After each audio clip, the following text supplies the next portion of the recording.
If I could remind members to turn their cameras on, please. Oh, there's one. And the Vice Deputy Mayor has a little technical issue, so we'll just give him a minute to come back in. He's here.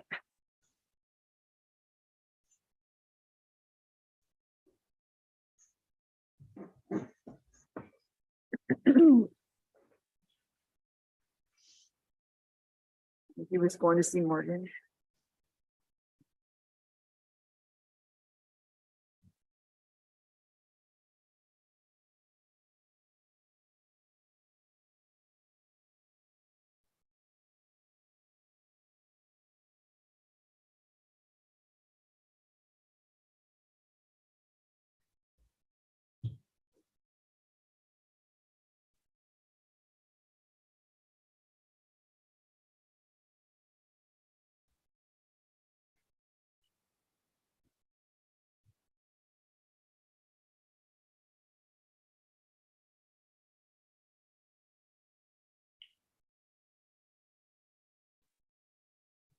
My apologies. We'll get started in just a minute or so.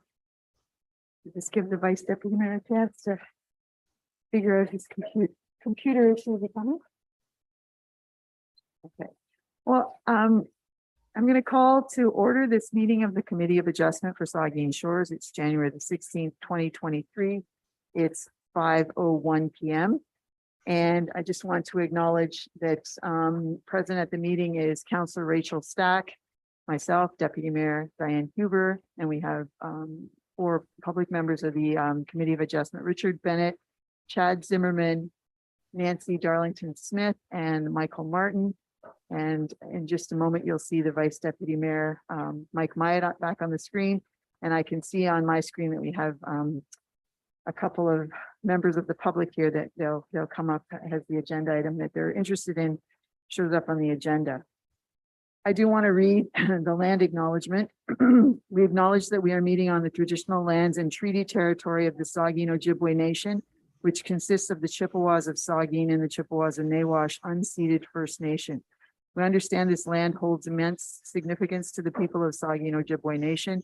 We appreciate those who work and live alongside us today and who continue the traditions of their ancestors as stewards of the land we are privileged to inhabit. Excuse me. We thank them for the contributions they have made in both caring for the land and in shaping this community.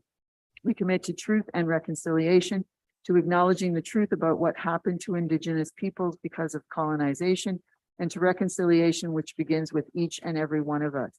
As a local government and public organization, we are dedicated to learning about Indigenous culture, to fostering a better relationship with First Nations and their people, and we commit ourselves to actions that move us forward on a path to healing along with the Saugeen Ojibwe Nation. I'd like to ask if there's any member who needs to declare any pecuniary interest related to either application. You can declare right now, or has the applications come up? Okay, seeing none. In our agendas, we had copies of the minutes from December the 19th, 2022. And I need to have a mover and a seconder related to the adoption. Moved by the Vice Deputy Mayor, seconded by Councillor Stack. You guys out there on video land, you got to stick your hands up fast because these two are right across from me. Is there any discussion about the December the 19th minutes? Okay, seeing none, I'll ask for acceptance of the minutes as presented to us from December the 19th, 2022. All in favor? Passed. Okay, we have 2 public hearings tonight.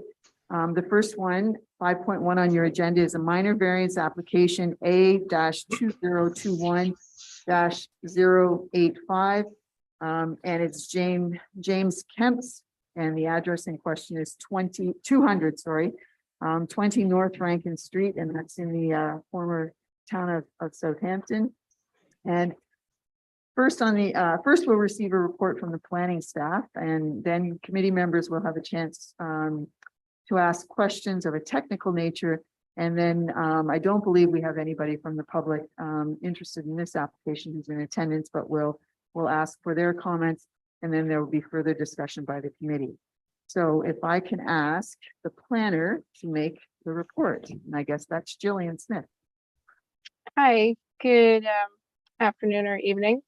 I'm just going to share my screen. So in your agenda, you're going to see that Barbara was the author of this report, and unfortunately she had a conflict and was unable to make it tonight, so I'll be presenting on her behalf. So this is minor variance application A 2022-85, located at 200 North Rankin Street in Southampton. The applicant is James Kemps. This is just a photo of the site in its current condition. In terms of the site context, its current uses are highway commercial, specifically with an auto repair garage. Surrounding uses include other highway commercial uses or designations, residential and Saugeen River. It's on municipal services and it's accessed via a year-round municipal road. So the applicant is proposing to sever the existing property and create a new lot. As a result of that severance, 2 variances will be required. The first is to the severed parcel to reduce the lot frontage to 23 meters instead of the 30-meter requirement. And the second variance is to the retained parcel to increase the maximum permitted front yard setback to 33 meters instead of the 20-meter requirement. And approval of these minor variances would facilitate the proposed severance in the related application B 2021-095. For background context, this minor variance application was originally scheduled for consideration in January of 2022, so last year. Due to concerns from the SVCA, the application was removed from the schedule. SVCA was concerned with the floodplain on the property and requested a topographic survey be completed. And so this survey has been completed and it was submitted to SVCA, who are now satisfied with the application. And there is sufficient space on the severed property to accommodate a building that will be outside of the floodplain area.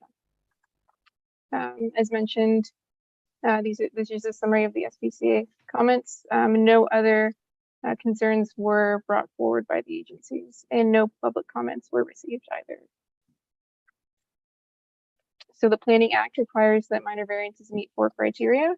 The first asks, does the variance maintain the intent and purpose of the official plan? So this property is designated primary urban communities in the county official plan and designated highway commercial in the local official plan. The use on the property is currently an auto repair shop, which is consistent with the designations. The proposed variances and consent would not change the land use policies of the property, and any future land uses on the property would be consistent with the highway commercial designation and primary urban communities designation, and therefore the variances maintain the intent of the official plans. The second criteria is, does the variance maintain the intent of the zoning bylaw? Again, the property is zoned highway commercial. The current use of the property is an auto repair shop, which is permitted, and any future use of the property would be consistent with the permitted uses. As a result of the proposed severance, 2 variances are going to be created: deficient lot frontage and an increased front yard setback. Neither of these variances will impede on the use of the lands as intended by the bylaw and are considered technical as a result of the severance. So in considering the proposed variances, they will maintain the intent and purpose of the zoning bylaw. And the third criteria is the variance desirable for the appropriate development and use of the lands? The proposed consent and variances would continue the use of the lands as highway commercial. This is optimal and it will be appropriate. And the last criteria is the application minor in nature, and it's not expected that the variances will have an impact on the character of the area. And no adverse impacts are expected, so the variance is minor.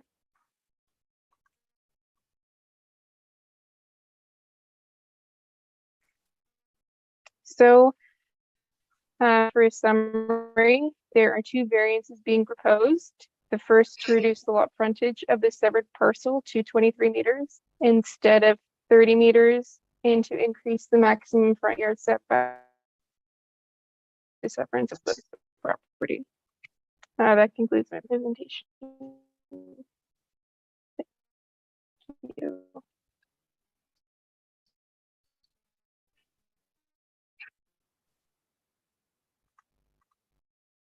Jillian, your mic cut out. Were you finished? Now she's gone completely.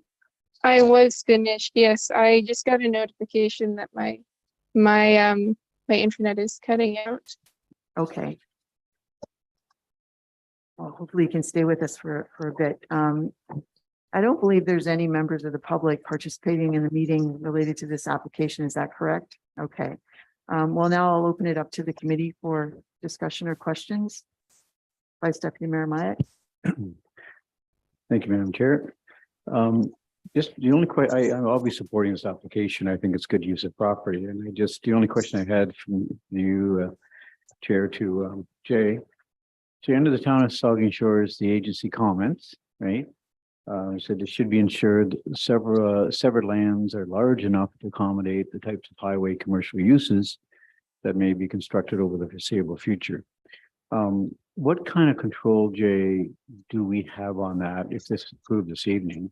That statement's been made in there. I'm assuming that's going to happen, but what control do we have to ensure that when you talk about to accommodate types of highway commercial uses? Can you explain that? Just well, the zoning bylaw lists the permitted uses, so I'm speaking about that range of uses. So automotive service station, repair, much like what's on the adjacent lands. Perhaps it could be more space extensive, like bulk supplies sales.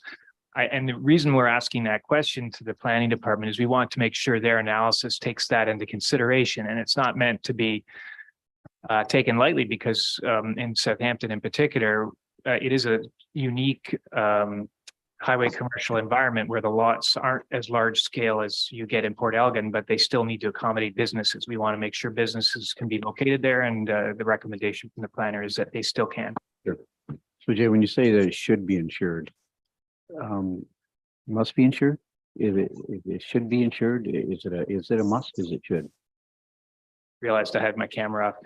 It's a must be insured. We want to make sure you can have a good highway commercial development located on both the severed and retained lands. Okay.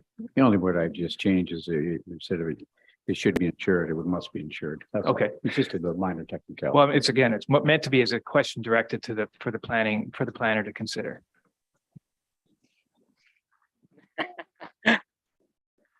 Any other member? Just give me a signal and okay, Chad. I think this question's to the chairperson, and I know you'd said questions of a technical nature, and I'm not sure if this falls under it, but I'm not sure how else to get it on the record. I'm interested in encouraging commercial growth to accommodate what we all know will be a rise in population. In reading the submission from the SVCA, it talks about the topographical map answering the questions of their previous objection, but it doesn't say that there's no objection anymore, and perhaps they don't need to withdraw it. But when I look at the second submission that we'll look at this evening, it says no objections noted. Perhaps this is a case of semantics, but I am curious if other follow-ups from the SVCA are produced in the same manner, or if previously we have seen either objections withdrawn or that worded differently, because it didn't seem as forceful as I might have anticipated in reading the Kemp submission. Thank you, Chad. Is Jillian still with us? Yeah. Oh, Jillian, do you have a response to that? Sorry, I'm just going to keep my camera off and hopefully that fixes my internet issue.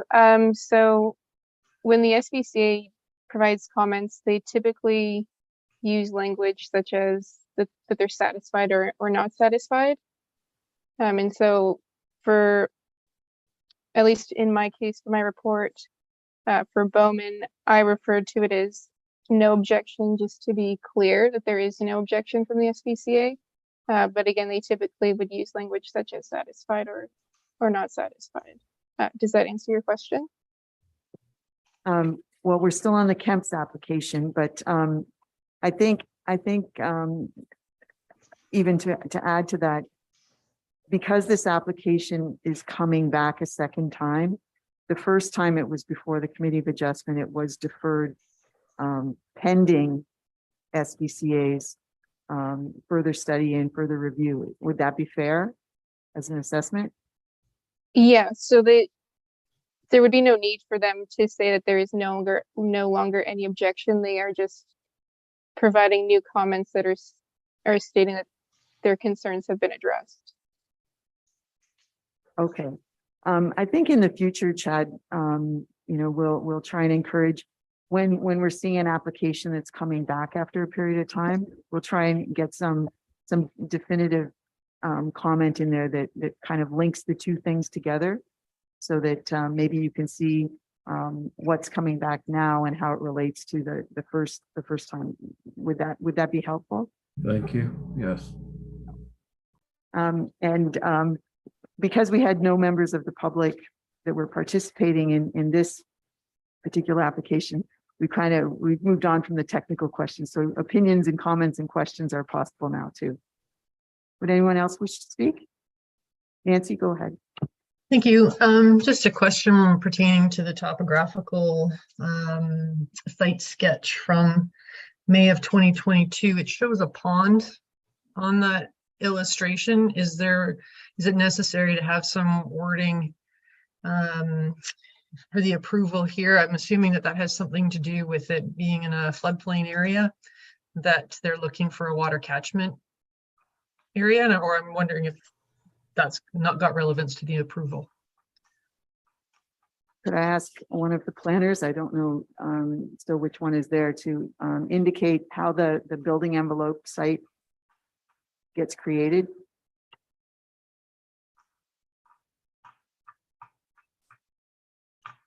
Hi.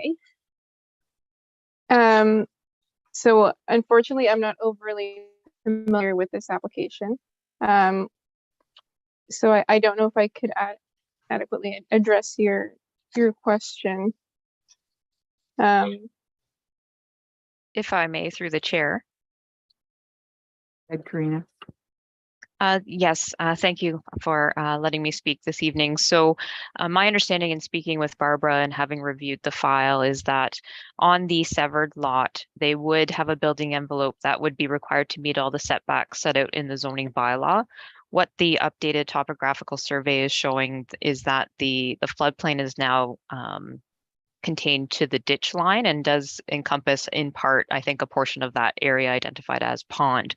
So they would have sufficient envelope within the severed block almost in its entirety. Most of the floodplain is now restricted to the ditch along North Reagan. Thank you. Karina. Would anyone else wish to speak? Okay, my questions related to the fact that there's a current use on the retained parcel, and there's a sense that highway commercial, that those uses, there's something else that can happen on the other. I just want to make sure that it gets conveyed to the applicant that there is a very specific list of highway uses, and if a use is being contemplated that isn't on that list, that requires an application too. And also that along with following all of the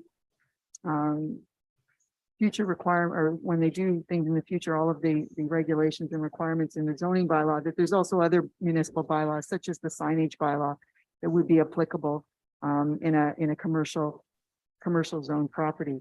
There's also some things with landscaping that will show up, and we don't necessarily have a lot to say about that, but I just want to make it a point to the town that the new severed lot that's being created is pretty clear.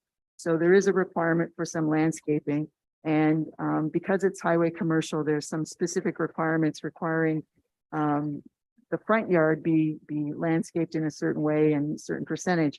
It's an interesting corner property that's being created, and certainly for exposure on the highway, you know, there might be some opportunity to play around a little bit with the design for the landscaping and make sure that there's some significant landscaping put across the back where there's potentially more opportunity for trees to have a good shot at survival. So those were my comments. So having said that, seeing no further questions, I now declare the public part of this particular application's closed. And we have, let's see here. We have two decisions to make. So one of them has to do with the retained lot and one has to do with the severed lot. So I need a motion to defer, grant, or deny. And the recommendation from the planner is for the retained lot. The planner is recommending that we grant the minor variance. Do I have a mover and a seconder for their recommendation? Moved by Michael Martin and seconded by the Vice Deputy Mayor. So is there any further discussion? So this minor variance relates to allow an increased front yard setback of 33.2 meters on the retained parcel.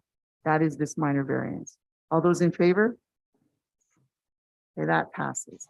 The other minor variance that's before us is for the severed lot, which is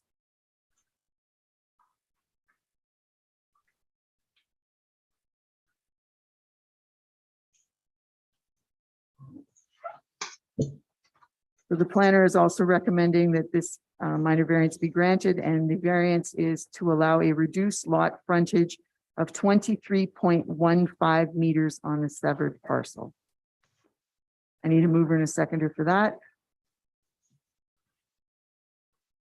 Moved by Councillor Stack, seconded by Richard Bennett. Is there any further questions? All those in favor? And it's carried. Do I have to read these, Jay? Into the record? Okay. Yeah. And we'll move on to the second application on tonight's agenda. And this is a minor variance application A-2022-014 by Nancy and Frank Bowman. And the address for the property is 72 West Lanks Drive. I believe Nancy and Frank are in attendance, but I will ask the planner to make the report related to the application first.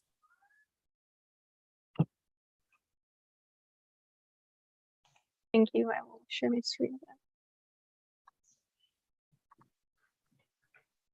Can everybody see that?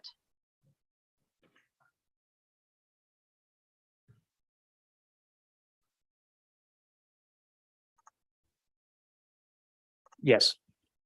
Okay, thanks. So this is minor variance application A 2022-14. The applicant is Nancy and Frank Bowman, and the property is located at 72 West Links Drive.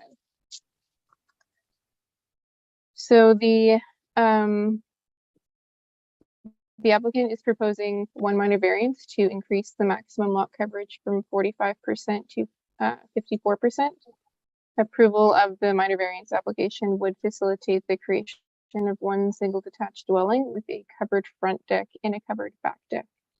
I just want to note that the original minor variance circulated had included a proposed accessory shed in the rear yard, and this also had a reduced rear yard setback. The applicants have since decided to remove that accessory shed, and they will just be proceeding with the one variance to increase the lot coverage. So this is just the site plan. I've noted the proposed covered porches in the front and the back. They're noted in red, and they will be attached to the house as seen in this elevation. And these are just some site photos with the site in its current condition.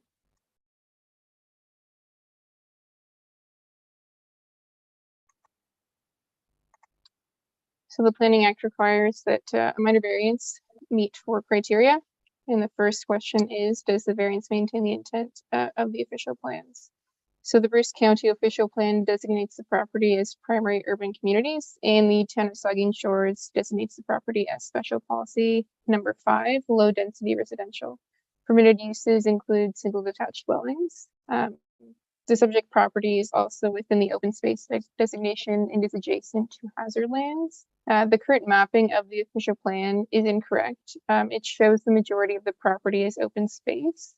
However, only a small area to the rear of the property is open space, with a very small area comprising hazard lands. And no development is proposed within the open space or hazard lands area. So given that the proposal is consistent with the land use permissions, the variance will maintain the intent of the official plans. The second criteria asks, does the variance maintain the intent and purpose of the zoning bylaw? So this property is zoned residential second density special 7, which permits a range of residential uses, including a single detached dwelling. The special 7 zone applied to the site requires that the lands be developed in accordance with the registered subdivision agreement. The R2 zone requires that the maximum lot coverage be 45% of the entire lot to ensure that there is adequate outdoor amenity space. So this application is proposing to increase that lot coverage to 54%. And this is to address the covered front and back decks. But these proposed front and back decks are in fact to enhance the enjoyment of the property and contribute to the amenity space that can be utilized year round. And further, this property is located within the West Link subdivision, which has been designed with a focus on outdoor living space. And a lot of the houses in this area have been designed to have front covered porches. So design of this house has been or is consistent with the planned subdivision. Therefore, the proposed variance maintains the intent purpose of the zoning bylaw as it is consistent with the land use permissions. The third criteria asks, is the application desirable for the appropriate development of the land? So the proposed increase in lot coverage will support the outdoor amenity space. And it's not introducing a new built form into the neighborhood. It will be consistent with the other proposed uses, and therefore the variance is appropriate. And the last question is the application minor in nature? And it's not expected that permitting this variance will impact the character of the area or impact the ability of adjacent property owners to use their properties for permitted uses. In terms of agency and public comments, there have been no objections received. And in summary, minor variance is to increase the maximum lot coverage from 45% to 54% to accommodate covered decks. There have been no concerns expressed from the public or agencies, and I'm recommending approval of this application. Thank you. Thank you, Jillian. Would the applicant like to speak?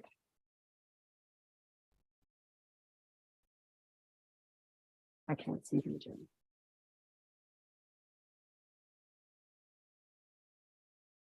Sorry, we were just unmuting. Oh, there we are. Do you wish to comment about your application? All I wanted to say, or we wanted to say, was that we totally agree with the report, and the idea is to enhance the outdoor amenities and use of the property. It has been pointed out, it's a very outdoor use oriented community. So the report is consistent with that. So we agree with it. Thank you. I'll open it up to members of the committee now. Would anybody wish to speak? Yeah. Yes. Vice Deputy Mayor. Thank you, Madam Chair. And I'm just wondering, Nancy and Frank, when you purchased there, I'll be supporting this application, by the way. I think it's a good use of property, and to me, it's minor nature. We can speak on the technicalities later, I guess. But When you purchased, I know that the development out there at West Links, was front porch community, it was the very consistent look with those residents. I know you're a single family dwelling in the other area, but were there any restrictions placed on you at all when you purchased in terms of lot coverage? With the developer, at the time of purchasing, that would cause us to have any concern about approving this evening? I don't think so, but could you comment on? Yeah, I don't believe so. There's a whole bunch of things that you can and can't do, but it's more to do with what you can build there and what you can have in your driveway and that sort of thing. But I don't believe there was anything that would step on the toes of this group. Okay, I know there were a fair number of restrictions back when that subdivision was approved, and the developer wanted to ensure that there was some consistency with lot coverages and the front porch community look. And so I just wanted to make sure that we weren't getting ourselves into any difficulty there with what was, pre-approved a few years back, Jay. I don't think there's any difficulty, right? Well, I'm not aware of any. I mean, the landowner of the golf course was circulated, their owner of land. But I'm also thoughtfully say that the developer's original design, if it wasn't expressed in the zoning, I don't know if you need to concern if you're making a decision related to the zoning bylaw and its appropriateness for this project. Right. I'm fine. The owner was circulated and there was no concern, so I'm fine. I'll be supportive. Would any other member of the committee like to comment? Chad, go ahead. I anticipate supporting this also, but I do want to note that, Jillian, I really appreciate your report on this. And the word minor is very interesting as I consider the applications tonight. I believe one of the first two requests was for a 33% reduction in frontage, and this is for a 10% increase in the land that's covered by the dwelling. So minor in terms of, yes, it's meeting the 4 criteria, but it raises the question again whether the bylaws themselves need to be revisited in some way or form. It gets a little bit uncomfortable as a committee member, or for this committee member, is we are seeing what I would call some substantial differences to what the intent was. So really encourage the review of the bylaws. I don't anticipate personally I would feel comfortable going on indefinitely with this regard, with things that, while minor in nature, are 1/3 of a difference of frontage or a 10% difference of coverage. So that's my comment, but that's not necessarily reflective of this application. Thank you, Chad. I believe that the town monitors all of the applications, and where there's a consistent situation that shows up more than just a handful of times over a lot of years, they do take that very seriously in terms of thinking about potential bylaw revisions.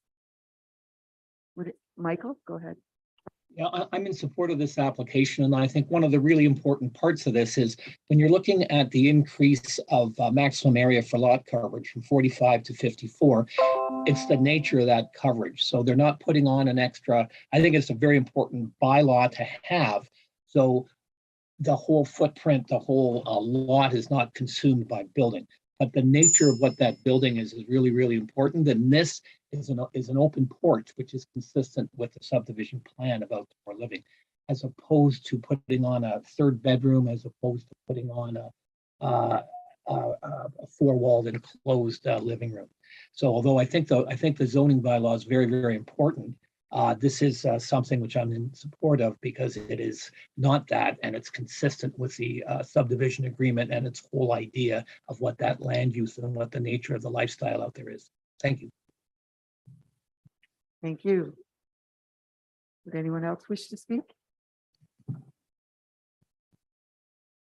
Okay, I guess I forgot to close the public meeting, so Nancy and Frankie can't speak anymore. But We will mute ourselves.